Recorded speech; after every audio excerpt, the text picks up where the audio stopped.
జై శ్రీరామ్. విఘ్నేశ్వరుడికి వందనాలతో రవిగాడి అడ్డా YouTube channel స్వాగతం ప్లేలిస్ట్ వింటున్న శ్రోతలకి స్వాగతం. ఈ వారం ఎపిసోడ్ నెంబర్ 21. టైటిల్: బ్రిటిష్ వారి అరాచకం, స్వాతంత్ర ఉద్యమం. ఇంతవరకు జరిగిన కథ.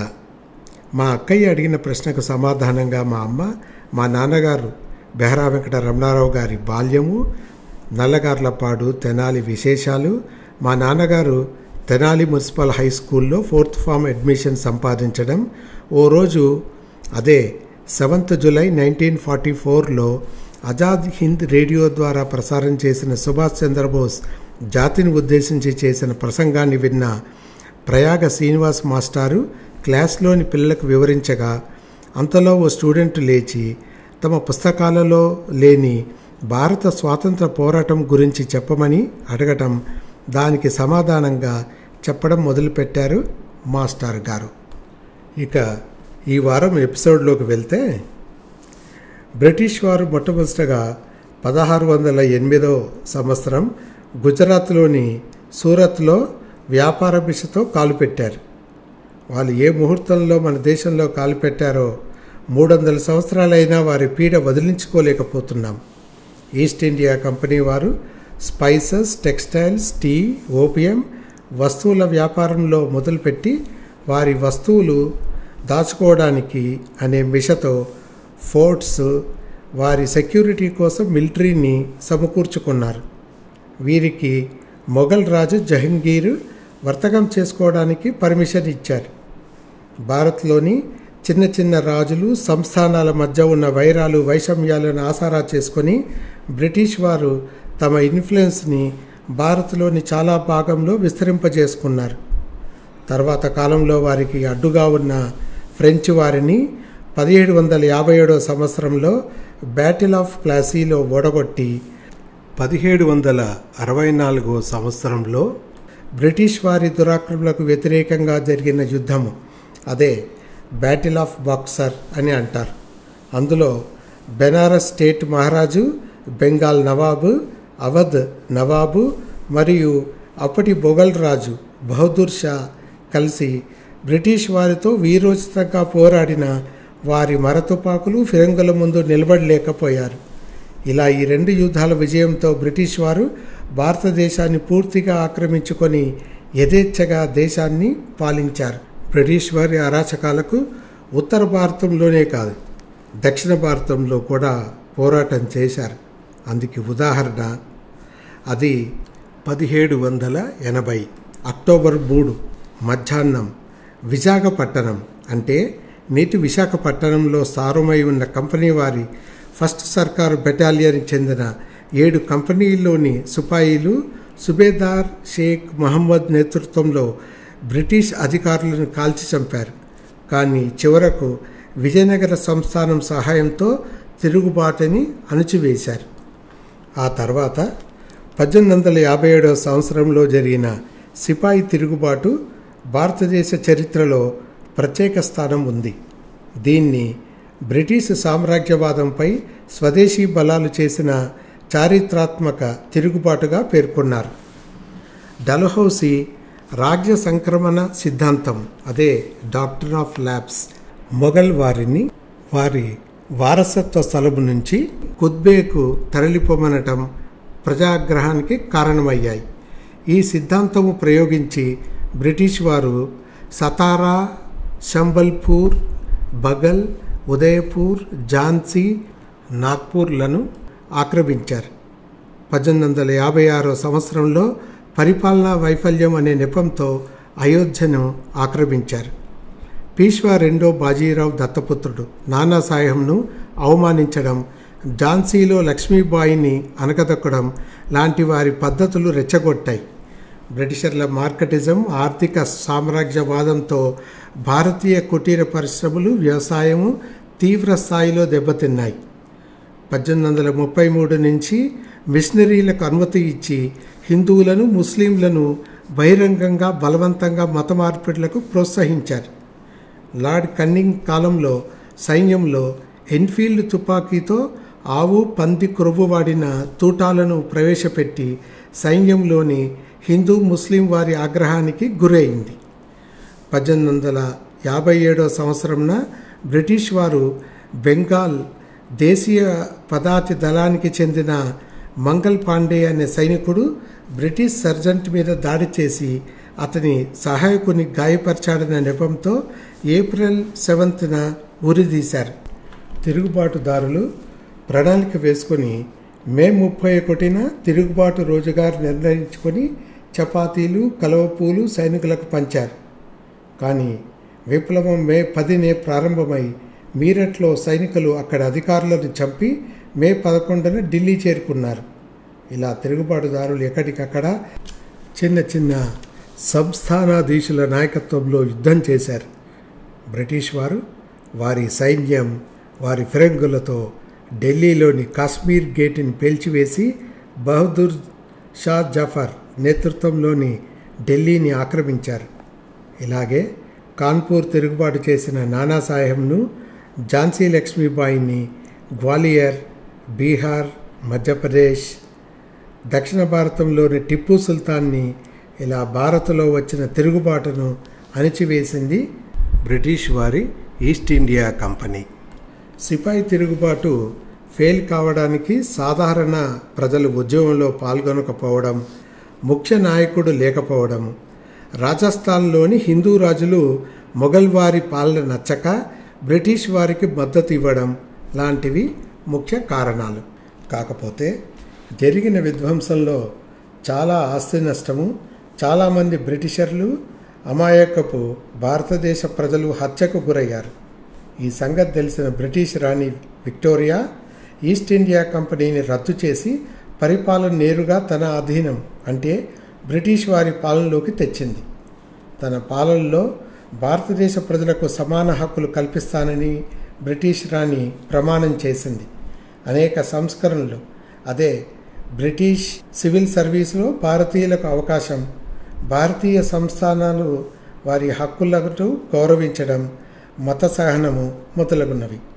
ఇలాంటి పరిస్థితుల్లో 1885 సంవత్సరంలో ఇండియన్ నేషనల్ కాంగ్రెస్ని బాంబేలో స్థాపించారు. మొదట్లో దానికి ప్రత్యేక లక్ష్యాలంటూ ఏమీ లేవు. సంవత్సరంలో ఒకసారి మెంబర్స్ అంతా కలిసి కాంట్రవర్షియల్ సబ్జెక్ట్స్ జోలికి పోక ఉద్యోగ నియామకాలు, పౌర హక్కులు మీద రెజల్యూషన్స్ పాస్ చేసి బ్రిటిష్ గవర్నమెంట్కి పంపుతూ తమ విధేయతను చాటుకునేవాళ్ళు. జూలై 1905 సంవత్సరంలో లార్డ్ కుర్జాన్ బెంగాల్ ప్రాంతాన్ని రెండుగా విభజించారు. పాలనా సౌలభ్యం అనే బ్రిటిష్ వారు అన్నా భారతీయులు దీన్ని విభజించు పాలించు పద్ధతి అని గ్రహించి తీవ్రంగా వ్యతిరేకించారు. కాంగ్రెస్ వారు అదే కాలం అంటే 1905 సంవత్సరంలో స్వదేశీ ఉద్యమం కలకత్తా నగరంలో పిలుపునిచ్చారు. దేశభక్తి, ఆత్మనిర్భరత, భారత్ తయారు చేసే వస్తువులనే వాడడం వంటి నినాదాలతో భారతావని హోరెత్తింది. దీని ప్రభావంగా భారత కుటీర పరిశ్రమలు, స్వదేశీ రంగంలో టెక్స్టైల్, సోప్ ఫ్యాక్టరీస్, జాతీయవాదం బలపడింది. 1907 సంవత్సరంలో కాంగ్రెస్ రెండుగా చీలిపోయింది. దీనినే సూరత్ స్ప్లిట్ అంటారు.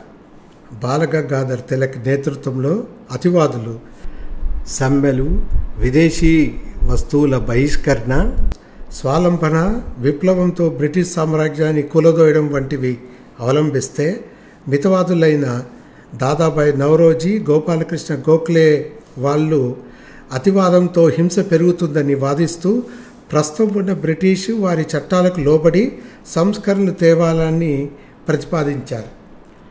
బాలగంగాధర్ తిలక్ని సమర్థించిన నాయకులలో బిపిన్ చంద్రపాల్, లాలా లజపతిరాయ్ వంటి వారు ఉన్నారు. వీరి ప్రభావంతో మహారాష్ట్ర, బెంగాల్, పంజాబ్లో స్వాతంత్ర కాంక్ష ప్రజలలో ప్రబలింది. ముఖ్యంగా బాలగంగాధర్ తిలక్ బ్రిటిష్ వారి విద్యా విధానం వ్యతిరేకిస్తూ అవి మన భారత నాగరికత, చరిత్ర, విలువలను కాలరాస్తుందని, దేశ పరిపాలనలో భారతీయుల పాత్ర శూన్యమని, తమ గొంతులను అణిచివేస్తున్నారని, స్వరాజ్యం నా జన్మ హక్కు, అది నాకు కావాలి అంటూ ఎలుగెత్తి చాటాడు. కాకపోతే ఆ రోజుల్లో కాంగ్రెస్లో పబ్లిక్ మెంబర్షిప్ అంటూ లేకపోవడం వల్ల తిలక్ మరియు అతని అనుచరులు కాంగ్రెస్ను వీడి బయటకు వెళ్ళవలసి వచ్చింది. ఇది ఇలా ఉండగా 1906వ సంవత్సరంలో భారత్లోని ముస్లిం హక్కుల పరిరక్షణ కోసం ఆల్ ఇండియా ముస్లిం లీగ్ సంస్థ ఢాకాలో స్థాపించారు. 1909 సంవత్సరంలో మింటో మురళీ చట్టం తెచ్చారు బ్రిటిష్ వారు. దీనిలో ముస్లింస్కి చట్టసభలో ప్రత్యేక అవకాశం వంటివి చేర్చారు. బ్రిటిష్ వారి విభజించు పాలించు సిద్ధాంతాన్ని కాంగ్రెస్ వ్యతిరేకించిన ఆల్ ఇండియా ముస్లిం లీగ్ దీన్ని సమర్థించింది. తరువాత 1912వ సంవత్సరంలో ఢిల్లీ లాహోర్ కాన్స్పిరసీ కేస్ సంఘటన ముఖ్యమైంది.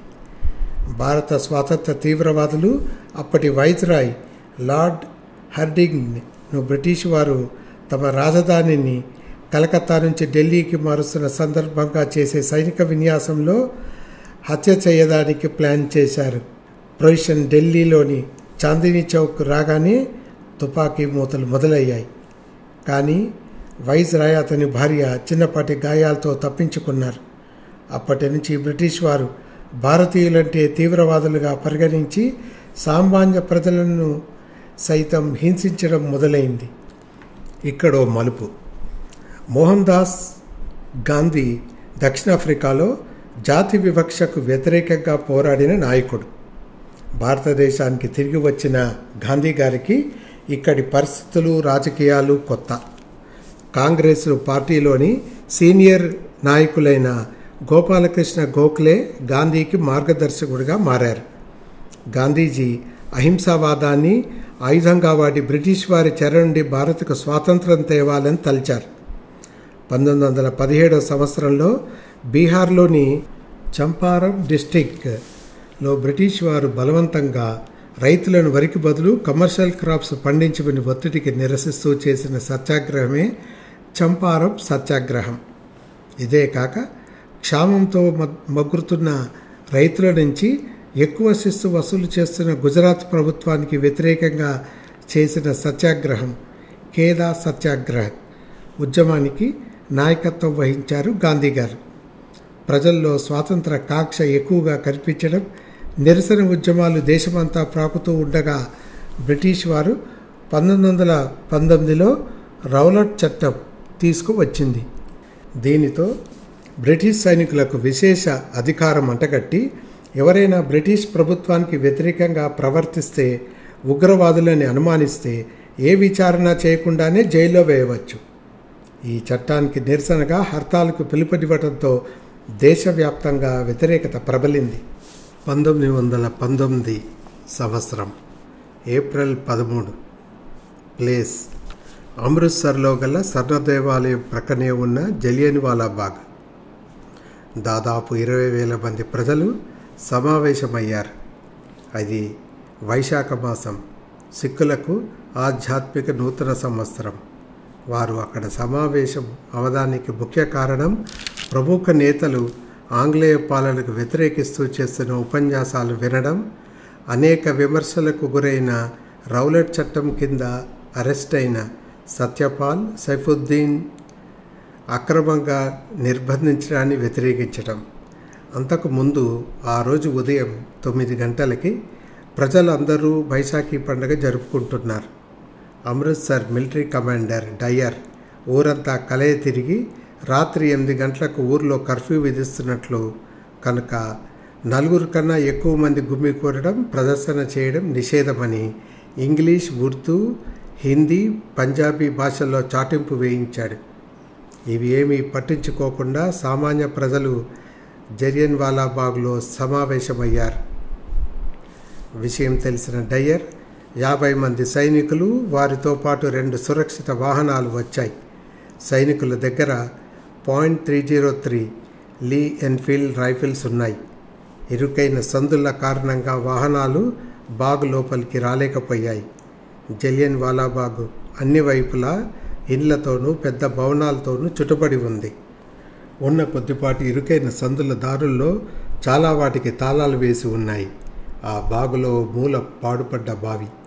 బ్రిటిష్ కమాండర్ డయ్యర్ సమావేశమైన ప్రజలను ఏమాత్రం హెచ్చరికలు చేయకుండా తన సైనికులకు కాల్పులకు ఆదేశించాడు. పాపం అమాయక నిరాయుధులైన ప్రజలు, అందున చిన్నపిల్లలు, ఆడవారు కూడా ఉన్నారు. ఆ స్థలంలో ఉన్న ఒకే ఒక్క ఎగ్జిట్ ద్వారం నుంచి పోలీసులు కాలుస్తూ ఉంటే దిక్కుతోచక అటు ఇటు పరిగెత్తి నిర్దయులైన బ్రిటిష్ వారి తుపాకీ తూట్లకు బలయ్యారు. ఎటు చూసిన ఆహాకారాలే. కొందరు బాకు చివర ఉన్న గోడని ఎక్కి అవతలకి ప్రయత్నించి తూటాలకు బలయ్యారు.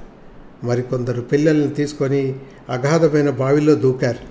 చిన్నపిల్లలను కూడా చూడకుండా ఆ నిర్దయ డయ్యర్ తుపాకీ గుండ్ల వర్షం కురిపించాడు.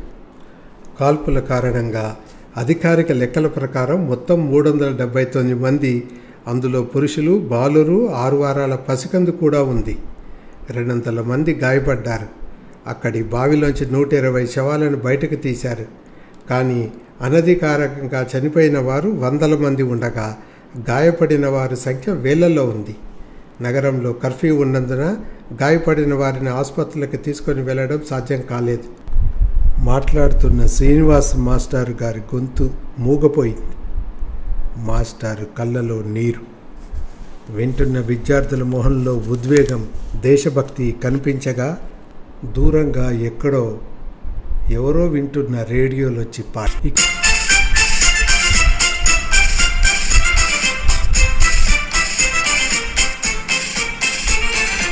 आओ बच्चे तुम्हें दिखाइए जाके हिंदुस्तान की, इस मट्टी से तिलक करो हे धरती है बलिदान की.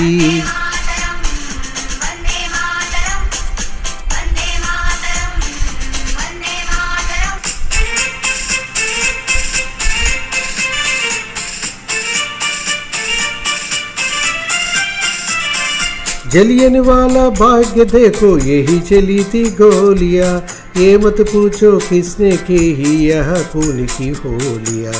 एक तरफ बंदूक के दंदन एक तरफ थी तौलियां, मरने वाले बोल रहे थे इंकलाब की बोलियां.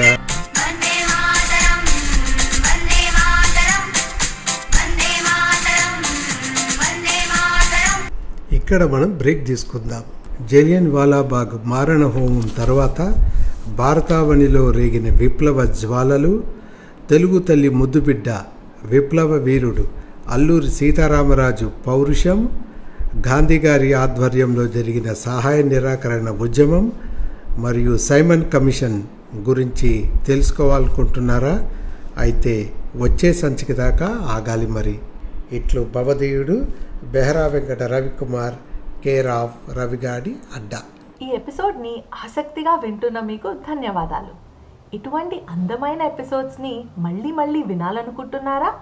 అయితే లైక్, షేర్ ఇంకా సబ్స్క్రైబ్ చేయడం మర్చిపోకండి. అలాగే ఆ కింద ఒక బెల్ ఐకాన్ కనిపిస్తోందా?